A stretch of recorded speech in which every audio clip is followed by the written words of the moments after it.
Now continued from the previous lecture, पिछले lecture में हम लोगों ने डिवाइजर फंक्शन और सम डिवाइजर फंक्शन के बारे में पढ़ा था. So today we are going to start some new functions. Third function जो है वो हमारे पास इस तरह से डिनोट किया जाता है बेटा, सिग्मा और उसके पैर में के एन. सिग्मा एन हम लोगों ने कल सम डिवाइजर फंक्शन के बारे में पढ़ा था. दिस टाइम सिग्मा एन इसके पैर में या बेस में कह सकते हैं के लिखा होता है. This is known as sum of kth power of all the positive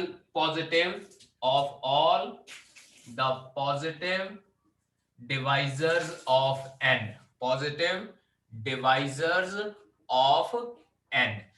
ठीक है जी. अब अगर हमारे पास n कोई फंक्शन आता है, let us suppose for example, again हम लोग स्टार्ट कर लेते हैं example, n is equals to 6 ले लेता हूं मैं. ठीक है, तो सिग्मा 2 6 लिखा है, लेट अस सपोज सिग्मा और उसके पैर में इस तरह से 2 लिखा हुआ है और साथ में 6 लिखा हुआ है. Then what we need to find out sigma 2 6. सबसे पहले हम लोग लिखेंगे divisors of 6. Divisors of 6 are, 6 के डिवाइजर क्या थे, 1 2 3 एंड 6. और ये हमारे पास सिग्मा 2 6 क्या है, sum of kth power of all divisor. मतलब क्या है कि जितने भी डिवाइजर है पहले उनकी kth पावर ले लीजिए, 1 की पावर 2, 2 की पावर 2, 3 की पावर 2 एंड देन 6 की पावर 2. और उसके बाद बेटा जी यहाँ लिखा हुआ है सम ऑफ kth पावर. तो मतलब क्या है, जितने भी डिवाइजर है इनका स्क्वायर करके इन सबको हम लोगों ने ऐड कर देना है. Now the answer will be 1 + 4 + 9 + 36 and your answer comes out to be 50 in this case. So sigma n kth power हमारे पास क्या हो जाएगा, sum of all the kth powers of all the positive divisors. ठीक है जी. अब इसके बाद नेक्स्ट हमारे पास फंक्शन आता है fourth, pi n. Pi n हमारे पास क्या आ जाता है, pi n is number of primes less than और equal to n. Less than और इक्वल टू n हम लोगों ने number of primes find out करने हैं. फॉर एग्जांपल अगर हम लोग यहाँ पे 7 लेते हैं, नंबर n की value n is equals to 7 ले लेते हैं, तो मुझे ये कहा गया है I need to find out pi 7. Pi 7 का मतलब है number of primes less than और इक्वल्स टू 7. और लेस देन और equals to 7 number of prime कौन कौन से हो जाएंगे, एक हो जाएगा 2, एक 3, एक 5 और एक 7. बेटा लेस देन इक्वल टू 7 है इसलिए 7 भी इंक्लूडेड रहेगा. तो यहाँ पे कितने नंबर हो गए हमारे पास, 1 2 3 4. तो पाई 7 का आंसर मेरे पास कितना हो जाएगा, 4 हो जाएगा. अगेन रिपीट कर रहा हूं, pi n is equals to number of primes which are less than equals to n. And for example अगर n की वैल्यू 7 लेते हैं तो यहाँ पे प्राइम नंबर 7 या 7 से कम वाले कितने हो जाएंगे. Late us suppose one more example ले लेते हैं, n इज इक्वल्स टू मैं 12 ले लेता हूं. तो अब की बार यहाँ पे देखिए पाई 12 कितना आ जाएगा बेटा जी. पाई 12 का मतलब है number of primes less than equals to 12. Number of primes less than equals to 12. अब 12 से कम वाले प्राइम नंबर लेने हैं, क्या हो जाएंगे, 2 3 5 7 और 11. अब यहाँ पे 12 तो ऑलरेडी कंपोजिट नंबर है, प्राइम नंबर नहीं है, so we are not suppose to take 12 as the number of prime. तो अब यहाँ पे देखिए मेरे पास कितने हो गए, 1 2 3 4 एंड 5 हो जाएंगे. सो पाई 12 का आंसर मेरे पास कितना हो जाएगा, 5. यहाँ पे हम लोगों ने सिर्फ number of primes find out करना है which are less than equals to n. ठीक है बेटा. Fifth is omega. इस तरह से बेटा w डाल के इसका कर्ल जो है इसका इस साइड पे मोड़ देना है. So this is known as omega function of n and this is equals to number of distinct primes. Number of distinct prime, किसी भी कंपोजिट नंबर है उसके डिस्टिंक्ट प्राइम फैक्टर्स कितने हैं ये यहां पे लिखना है, where n belongs to natural number. अब यहाँ पे अगर मैं एग्जांपल बात करता हूं, example n is equals to 6, मैं ओमेगा 6 फाइंड आउट करना चाहता हूं. सिमिलरली एक मेरे पास नंबर है 8, ओमेगा 8 फाइंड आउट करना है. अब अगर 6 के प्राइम फैक्टर फाइंड आउट करना शुरू करें तो हम लोग ये लिख सकते हैं कि प्राइम फैक्टर्स ऑफ 6 आर 2,3, यानी कि 2 और 3 को मल्टीप्लाई करने पे हमारे पास 6 आता है, तो ओमेगा 6 मेरे पास कितना हो जाएगा 2, क्योंकि दोनों के दोनों अलग प्राइम फैक्टर हैं।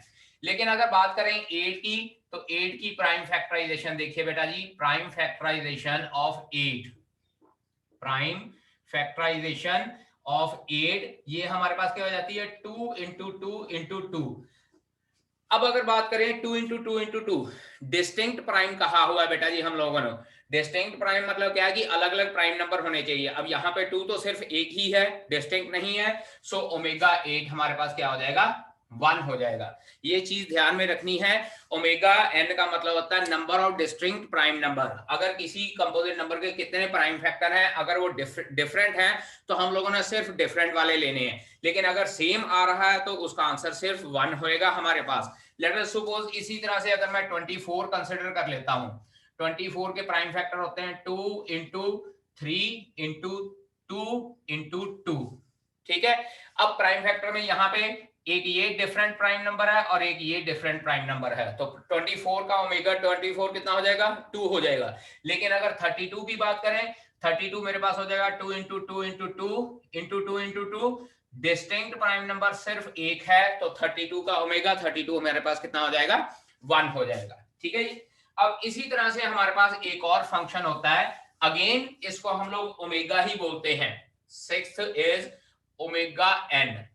इस तरह से बेटा जैसे वो आपका साइंस में ओम का साइन होता है ना, इस तरह से आप लोगों ने डालना है। Again this is omega and this is also omega. सिर्फ ये है कि जो ऊपर वाला ओमेगा का साइन है ये स्मॉल लेटर्स में होता है, और जो ये ओमेगा का साइन है this is in capital letter. जैसे कैपिटल एबीसी और स्मॉल एबीसी होती है ना, इसी तरह से ग्रीक लैंग्वेज में ये स्मॉल ओमेगा होता है and this is capital omega.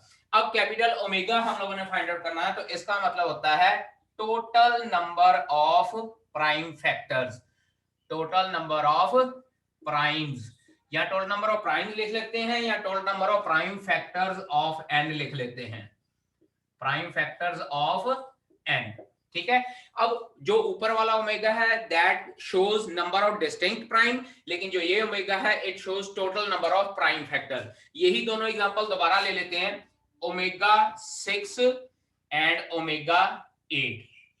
अब ओमेगा 6 है total number of prime factors, 6 के प्राइम फैक्टर्स कितने थे 2 और 3, तो इसका आंसर मेरे पास आ जाएगा 2। लेकिन अगर 8 की बात करें, यहाँ 8 का आंसर आया था 1 क्योंकि डिस्टिंक्ट प्राइम थे, लेकिन इस ओमेगा में हमारे पास total number of prime factor चाहिए, तो total number of prime factor check कीजिए हमारे पास कितने आ रहे हैं 3 आ रहे हैं, so omega 8 will be equals to 3 and this is your answer in this case. So omega N जो स्मॉल ओमेगा है उसमें और कैपिटल ओमेगा वाले में डिफरेंस क्या होता है कि स्मॉल ओमेगा जो कंसीडर करता है that is number of distinct prime numbers या number of distinct prime factor, लेकिन जो कैपिटल ओमेगा है that consider total number of prime factors, चाहे सेम हो चाहे डिफरेंट हो, it consist total number of prime factor, लेकिन ऊपर वाला जो है वो सिर्फ डिस्टिंक्ट प्राइम नंबर्स की बात करता है। नेक्स्ट हमारे पास क्या आ जाता है that is additive function, additive function. अब अगर एडिटिव फंक्शन की बात करें तो हमारे पास क्या होता है, एडिटिव फंक्शन क्या कहता है, write down definition, an arithmetic function, an arithmetic function. Starting में हम लोगों ने जो स्टार्ट किया था, अरिथमेटिक फंक्शन क्या होता है जिसकी डोमेन होती है all positive integers and range होती है ऑल कॉम्प्लेक्स नंबर। तो एडिटिव फंक्शन क्या होता है, एन एडिटिव फंक्शन या an arithmetic function is additive function, is additive function if for any two co-prime numbers, two co-prime numbers। बेटा ये यहाँ पे co-prime वर्ड को अंडरलाइन कर लीजिएगा। co-prime numbers कौन से होते हैं, जिनका HCF हमेशा 1 होता है। बेटा मैंने पिछले लेक्चर में भी बताया था कि इस तरह से ब्रैकेट में अगर हम लोग 2 नंबर लिखते हैं इसका मीनिंग होता है HCF। If for any two co-prime numbers m and n, f of m into n is equals to f of m plus f of n। अगर दो फंक्शंस की मल्टीप्लिकेशन उन दोनों फंक्शंस की एडिशन के बराबर आ जाती है then we can say that is an additive function। Now let us consider an example. For example, n is equals to 6, n is equals to 6, we can say that tau function जो कल कराया था tau n is additive. tau n function जो है वो additive होता है. किस तरह से एडिटिव होता है, अब यहां पे मैं आपको एग्जांपल लेके दिखाता हूं. Now consider here tau 6. tau 6 का मीनिंग था हमारे पास number of divisors of 6, number of divisors of 6. तो 6 के डिवाइजर हमारे पास क्या थे, 1 2 3 एंड 6. तो tau फंक्शन की वैल्यू मेरे पास कितनी आ गई, 4 आ गई है. अब इसी तरह से फर्दर इसको अगर m into n की फॉर्म में लिखें 6 को, तो tau 6 को मैं लिख सकता हूं tau 2 into 3, tau 2 into 3. अब ये इसका मतलब क्या हो गया, tau 2 into 3 की वैल्यू 4 आ रही है. ये तो हुआ मेरे पास लेफ्ट हैंड साइड. अब अगर राइट हैंड साइड में चेक करना चाहूं, दिस इज LHS. अब राइट हैंड साइड की बात करें, राइट हैंड साइड में मैं लिख सकता हूं tau 2 plus tau 3. अब इनकी वैल्यू चेक करते हैं हमारे पास क्या आ रही है. अगेन मैंने डिफाइन किया था tau फंक्शन होता है नंबर ऑफ डिवाइजर्स. अब 2 के डिवाइजर्स मेरे पास कितने होते हैं, दैट इज 2. 1 और 2 होता है 2 का डिवाइजर. और इसी तरह से 3 की बात करें तो 3 के नंबर ऑफ डिवाइजर होते हैं हमारे पास फिर से 2, दैट इज 1 एंड 3 ओनली. अब इन दोनों को ऐड करो, चेक करो आंसर कितना आ गया, 4 आ गया.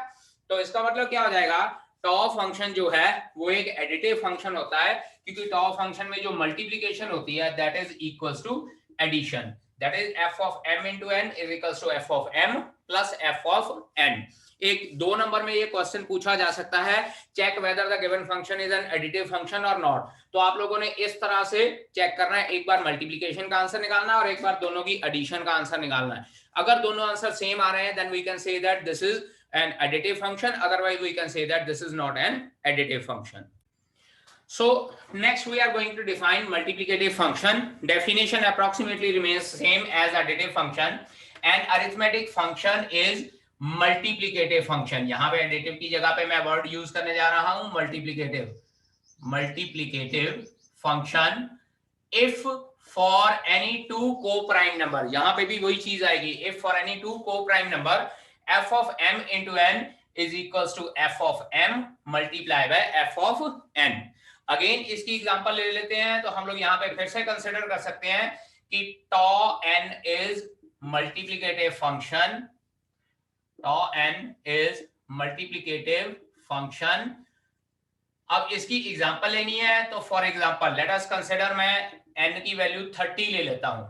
Now if n is equals to 30, it implies I can say that tau 30. tau 30 का मीनिंग होता है इसके 30 के सारे डिवाइजर. 30 के सारे डिवाइजर चेक करते हैं, 1 2 3 5 6. इसके बाद हमारे पास आ जाता है 10, then 15 and then 30. चेक करते हैं 1 2 3 4 5 6 7 और 8. तो इसका मतलब tau 30 का हमारे पास आंसर कितना आ रहा है, 8. Number of divisors of 30. अब जो tau 30 है इसको मैं इस तरह से लिख सकता हूं tau 2 into 15. 2 into 15. जनरली हम लोग क्या करते हैं, एक इवन नंबर ले लेते हैं, एक ऑड नंबर ले लेते हैं. वैसे अगर आप लोग लेना चाहते हैं तो 3 into 10 भी ले सकते हैं 30 के लिए, 5 into 6 भी ले सकते हैं. तो मैं सिर्फ एग्जांपल ले रहा हूं 2 into 15 की. अब 2 into 15 ये हमारे पास लेफ्ट हैंड साइड की वैल्यू आ गई है.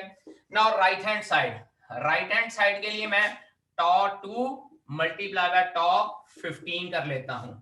tau 2 into tau 15. अब tau 2 का मतलब है हमारे पास नंबर ऑफ डिवाइजर. 2 के डिवाइजर होते हैं 2, लेकिन 15 के डिवाइजर हमारे पास होते हैं 4. चेक कीजिए, एक होता है 1, एक होता है 3, एक होता है 5 और एक होता है हमारे पास 15. तो इसका मतलब tau 15 के डिवाइजर 4 हैं, tau 2 के डिवाइजर हमारे पास फिर से 2 हैं. और अगर दोनों को मल्टीप्लाई करते हैं हमारे पास आंसर फिर से 8 आ जाता है. और चेक कीजिए, लेफ्ट हैंड साइड आंसर 8 आ रहा है, राइट हैंड साइड आंसर 8 आ रहा है. Therefore tau 2 into 15 is equals to tau 2 multiplied by tau 15. So we can say that कि tau function is again a multiplication function also.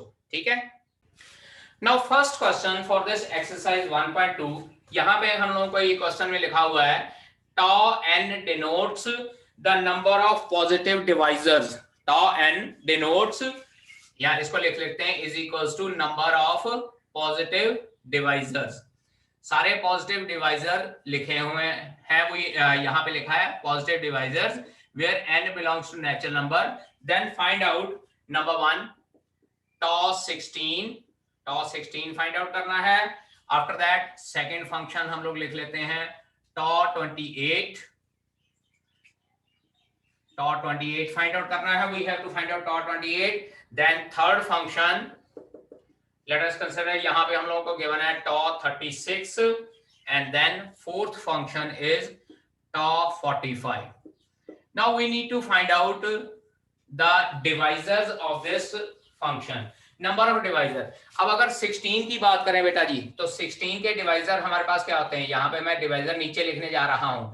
Divisors are 1, 2, 4, 8 and 16। Check कीजिए 16 के ये सारे के सारे divisors होते हैं। मेरे पास कितने नंबर आ गए 1, 2, 3, 4, 5, तो tau 16 I can write down 5। ठीक है, so this is our answer. Paper में भी अगर आपके पास आए तो आप इस तरह से लिख सकते हैं divisors are 1, 2, 4, 8, 16, so therefore tau 16 is equals to 5। बात करते हैं 28 की, तो डिवाइजर्स ऑफ 28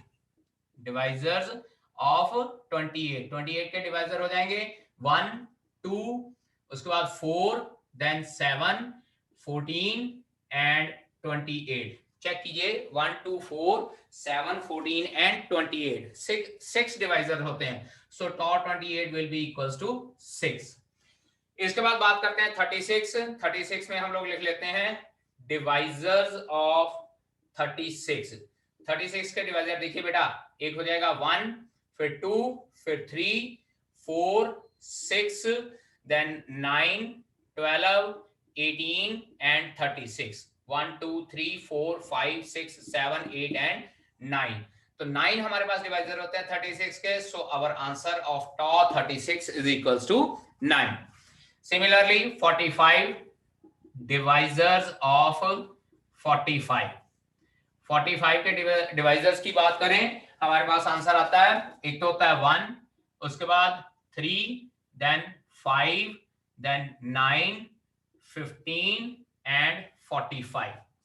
चेक कीजिए 1, 3, 5, 9, 15 एंड 45, 6 डिवाइजर होते हैं, so tau 45 will be equals to 6 in this case. ठीक है, सिंपल कुछ नहीं लिखा होगा पेपर में, सिर्फ ये लिखा होगा tau n, सिंपली लिखा होगा find out tau n for the given value of n is equal to this.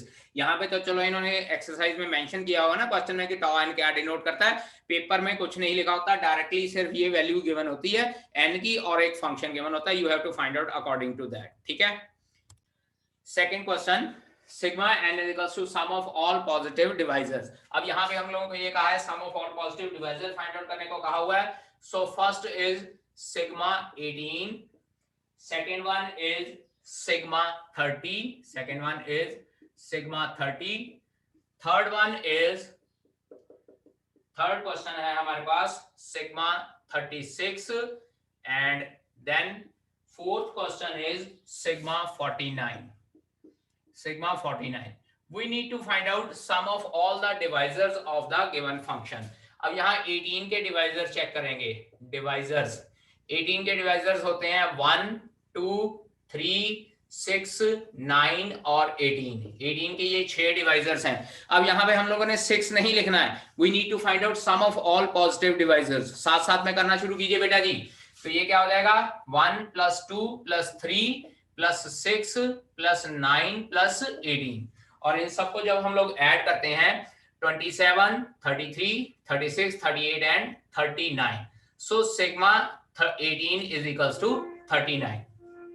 अब बात करें सिग्मा 30 की। सिग्मा 30 के पहले डिवाइजर लिख लेते हैं, डिवाइजर्स 30 के, तो ये हो जाएगा 1, 2, 3, उसके बाद 5, 6, 10, 15 एंड 30, ये सारे के सारे डिवाइजर होते हैं। तो अब अगर हम लोगों ने सिग्मा 30 फाइंड आउट करना है, it will be equals to 1 + 2 + 3 + 5 + 6 + 10 + 15 + 30, और इन सबको जब हम लोग ऐड करते हैं तो हमारे पास आंसर आ जाता है 72। सो this is your answer for this question. अब इसके बाद सिग्मा 36 है, सिग्मा 49 है। अगेन मींस टू से हम लोगों ने क्या करना है, इनके सारे के सारे डिवाइजर्स लिख लेने हैं और उसके सारे डिवाइजर्स को बाद में ऐड कर देना है। सिमिलरली बात करें 49 की, 49 के डिवाइजर्स क्या होते हैं हमारे पास, 1 होता है, 7 होता है और 49 होता है। सिर्फ 3 होते हैं, तो that is 1 + 7 + 49। So our answer will be 57 in this case. और इसी तरह से 36 के डिवाइजर लिखना चाहेंगे, इट विल बी 1 + 2 + 3 + 4 + 6 + 9 + 12 + 18 + 36।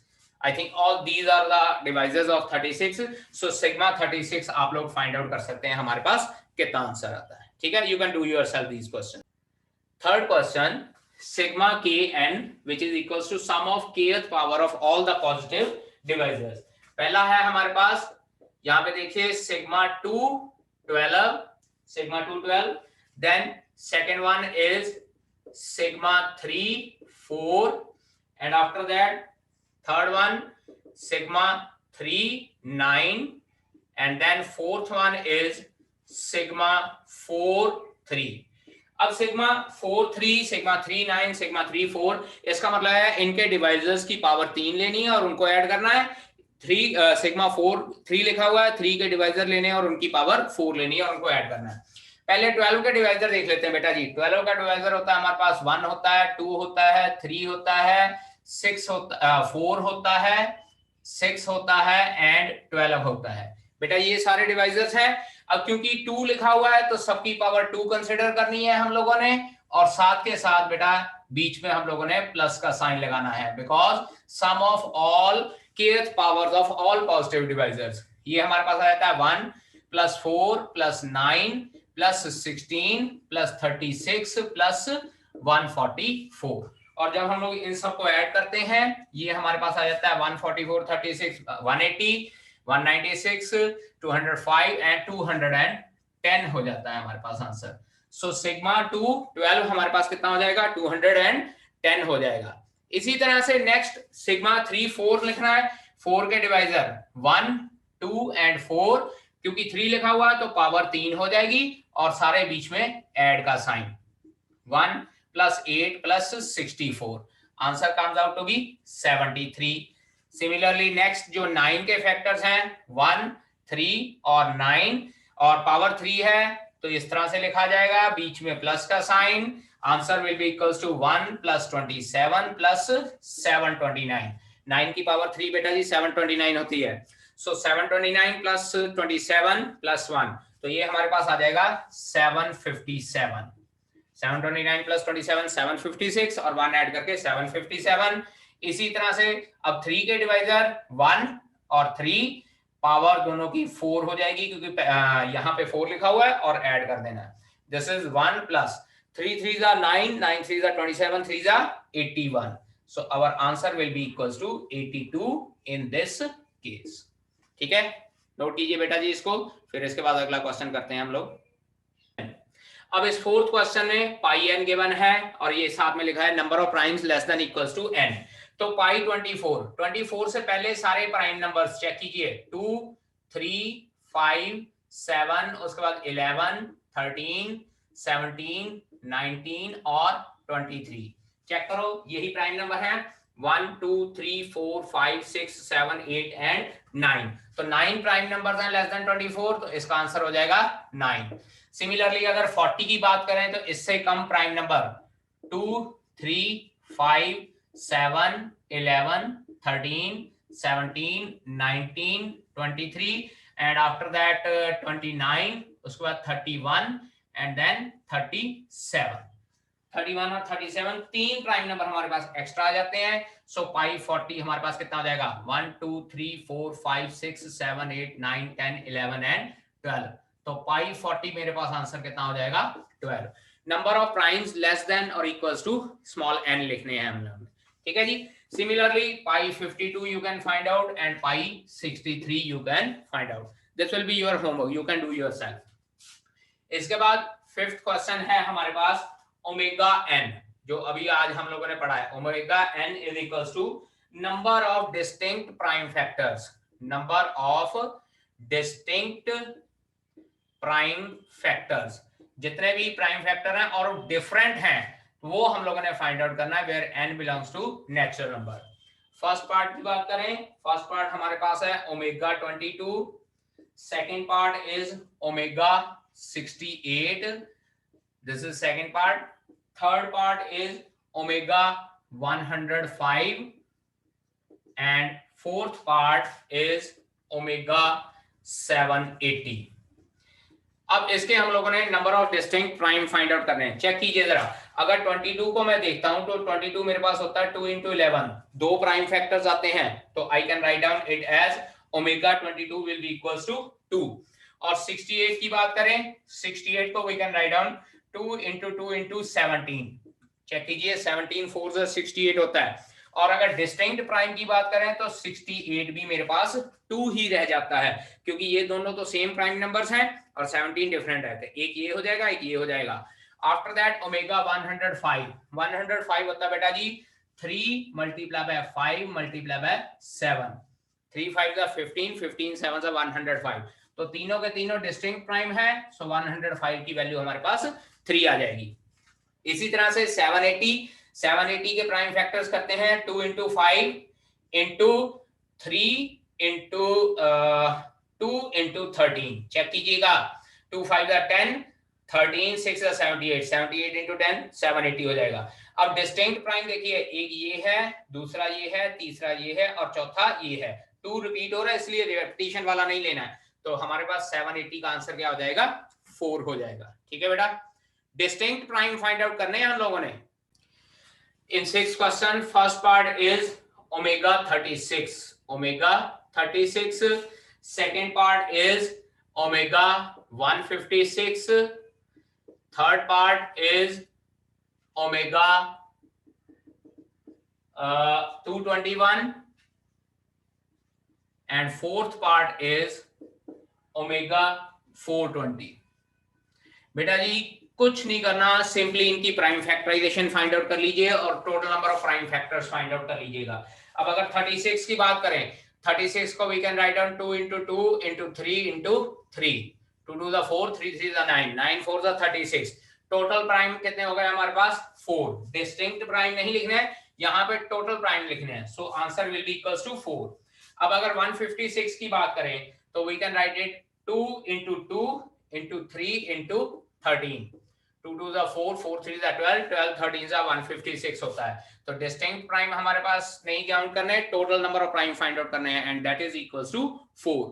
अब अगर बात करें 221 की, तो 221 को हम लोग सबसे पहले डिवाइड करते हैं, तो ये हमारे पास आता है, अगर प्राइम फैक्टर फाइंड आउट करें 13 के टेबल पे जाएगा हमारे पास, ये आ जाएगा 13 1 द 13, 9 1 91, अगेन 13 और अगेन 13 इंटू डिवाइड करके देख लेते हैं बेटा। 221 13 के टेबल पे गया, 13 1 जा 13, 9 1 एंड 13 7, सो 13 इंटू 17, यहाँ पे प्राइम फैक्टराइजेशन इसकी 13 इंटू 17 बनती है, so omega 221 will come out to be 2 only.